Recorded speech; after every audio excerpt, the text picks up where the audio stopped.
I'm Paul Sudnick, and here we're going to talk about firm analysis and look at the resources and capabilities that make firms great. So let's get started. When looking at strategy making in a company, one of the first things we need to understand is what is the internal environment of the company. In order to do that, we look at the green box from the original diagram that we looked at in the very first discussion of this series, and you'll see that there we start looking at the internal aspects of what the firm has, and we start looking at those things from the perspective of its capabilities and its resources. We're interested in understanding the core competencies of the company. So what is it able to do? And we'll talk about that a little bit more detail in a moment. But we're also interested in what is it that the company does to actually deliver shareholder value? Because at the end of the day, in a profit maximization model, it's the firm's function to actually deliver value to shareholders through profits, and they need to have a series of strengths and weaknesses in order to guarantee that they are able to do that. So as we look at the internal environment of the company, we start looking at strengths and weaknesses, and I can see you're saying, oh no, we're going to be talking about SWOT again. And yes, we probably are, but we're looking at SWOT with the intention of getting to understand not a static picture of the company in terms of its strengths and weaknesses, but actually getting to have an overall understanding of where the company is going. So the foundations of the resources and capabilities analysis really need us to look at the elements of what the company needs to do in order to ensure its long-term survival, and also what it has in the tank, as it were, to actually deliver competitive advantage. There's a company here in Germany where I speak from called Fresenius. You probably haven't heard of them, but they have in Germany a University of Applied Sciences that functions much as the institutions that you are all from, but they also have a medical business. If you are ever unfortunate enough to land in hospital, it is quite likely that the basic drip that they give you will be produced by the Fresenius company. Fresenius is actually more than 500 years old. The company originally was founded in Frankfurt, in the old town of Frankfurt, as a pharmaceutical company.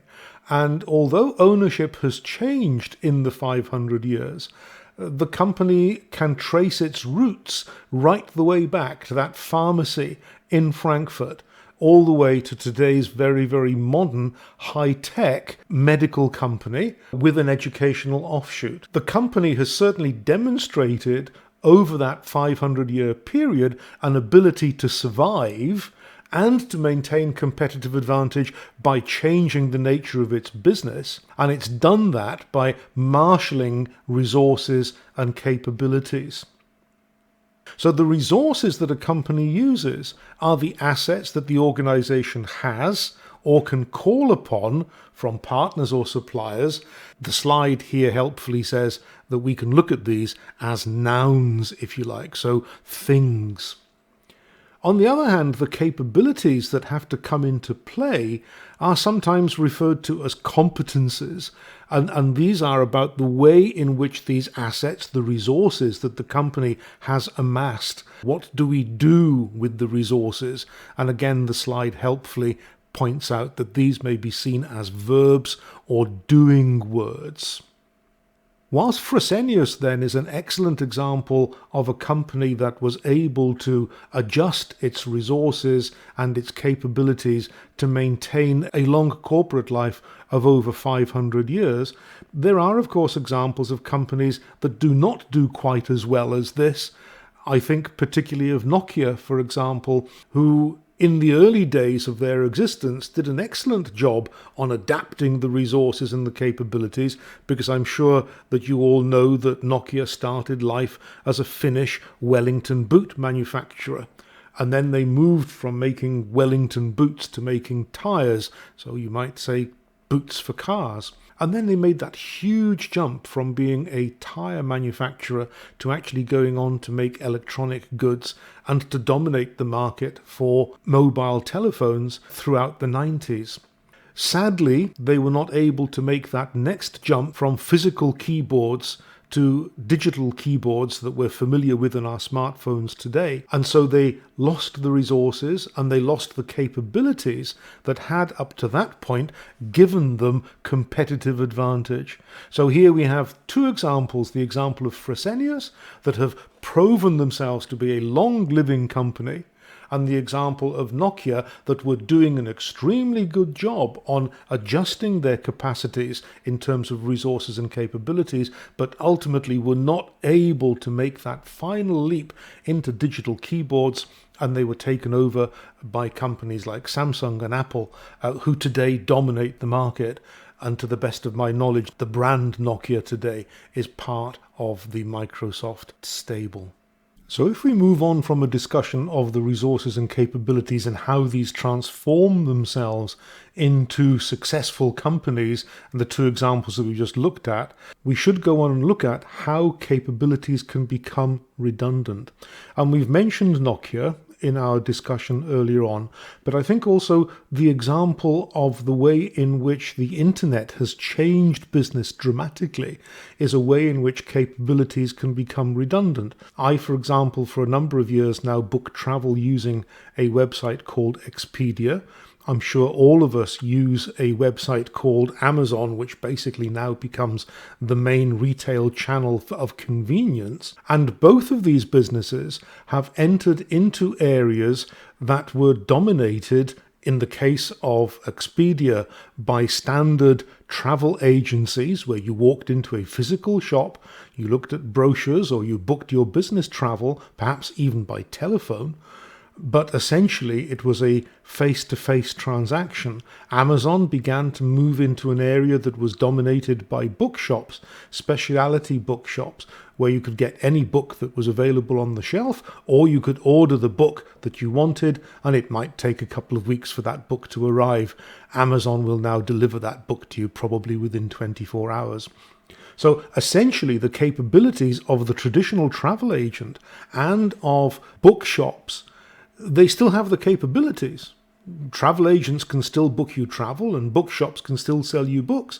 The problem is, of course, that the industry has evolved and changed, and those capabilities that travel agents and bookshops had in the past have become rigidities that stop them being able to change and keep up with the evolution of the industry. And as such, these then become inherent weaknesses. And I think that although bookshops still exist, and although travel agencies still exist, they do not carry the weight or the ability to satisfy customers in the way they used to before the evolution of new companies in the sectors that rendered their capacities redundant. In addition to the creation of competitive advantage, you have to essentially bring to bear a set of capabilities that represent the very minimum that will allow you to work in the industry that you've chosen. These capabilities are, for example, qualifiers. Until you actually reach this qualifying threshold, you have nothing to add to the industry and its evolution. And as a consequence, the marshalling of resources and capabilities in the first stage is definitely aimed at achieving this level of qualification to compete. And the focal company that you are actually doing your assignment on this semester is a startup that has amassed these qualifiers. And I think that as you look at the assignment, it might be interesting for you to look at what resources and capabilities does the focal company for the assignment have? How have they amassed these resources and capabilities? And do they achieve a level of qualification for competitive advantage in the market that you choose to write about in your assignment? So you might want to look at what are the qualifiers in terms of resources and capabilities for companies in the industry that we are studying here. The other thing that companies also need to achieve then is a distinctiveness in their capabilities, a differentiation, if you like. And those distinctive capabilities are those that are required to achieve competitive advantage. These are the things that make you different, the distinctive or unique capabilities that are of value to customers, the reason why customers will come to you, and which make it difficult for competitors to actually imitate what you're doing. These distinctive capabilities then differentiate, and that's a good thing because customers then find something of value in what you're doing. But beyond that differentiation, you have that certain something that makes it difficult for competitors to actually compete with you head to head, and that's what makes you a winner.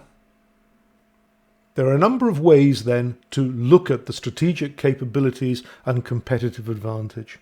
And we looked in the very first slide of this session at the traditional SWOT approach to looking at the internal resources and capabilities of the company. In the early 90s, a chap called Barney came up with an interesting take on this approach to what do we have in terms of resources within the company. And this has become known as the resource-based view of the company. And what Barney looks at is the 4 key criteria by which capabilities can be assessed in terms of providing a basis for achieving sustainable competitive advantage. I think the criticism of some competitive advantage analyses are that you can find that you've got competitive analysis and this might seduce you into entering into the business field. But the real key question is that competitive advantage sustainable? So what Barney proposes is a model that he calls the VRIO model, and V is value, R is rarity, I is inimitability, and O is organizational support. And Barney argues that you have to have all of these under control in order to actually have this sustainable competitive advantage that will keep you competitive into the long-term future. I remember a few years ago, there was a craze for a foldable aluminium scooter that had very, very small wheels. It was called a Razor. It was a Razor scooter. And you could fold it up and basically carry it onto the tram or onto the train as you wished. And these things were very popular during one summer. The problem was that in the following summer, there were a lot of knockoff versions of this scooter because the company Razor were unable to guarantee that their product had value, rarity, inimitability, and the organizational support. And in order to have sustainable competitive advantage, Barney says you need to have all of these 4 things. And of course, at the end of the day, the Razor scooter was just a piece of aluminium bashing, and anybody was able to form an aluminium frame for a scooter. It's just that Razor did it first. So subsequently, there were lots of other companies that were able to actually do this and take over the space that Razor had been in because they were not able to lock up all the advantages of the VRIO of their product. So the question of value within the VRIO framework asks, does a firm's resources and capabilities enable it to respond to the environmental threats or opportunities? Well, clearly Razor did respond, and they put the product out into the market, and they did very, very well with it for one season. The question then of rareness raises the issue of how many rival firms already possess a particular valuable resource and capability. Well, clearly, aluminium bashing in order to create a scooter was not terribly difficult to replicate. And the Razor scooter became subject to competition because its skill, what it brought to the market in terms of value to the customer, was not necessarily rare, and the question of inimitability demonstrated that it was quite easy to imitate the idea of the Razor scooter because all you had to do was be able to fold aluminium and create a product that was really a copycat of the original, which was easy to imitate, and you were able to do it at a cost advantage and produce a comparable product that, although Razor was the first in the market, they were very, very easy to catch. And then in terms of organization, the question is whether a firm is organized to exploit the full competitive potential of its resources and capabilities. And whilst Razor probably were well organized, they were not able to guarantee VRIO in terms of the R and the I. So in order to have a sustainable competitive advantage, you need to be able to lock in all of those four elements of the framework.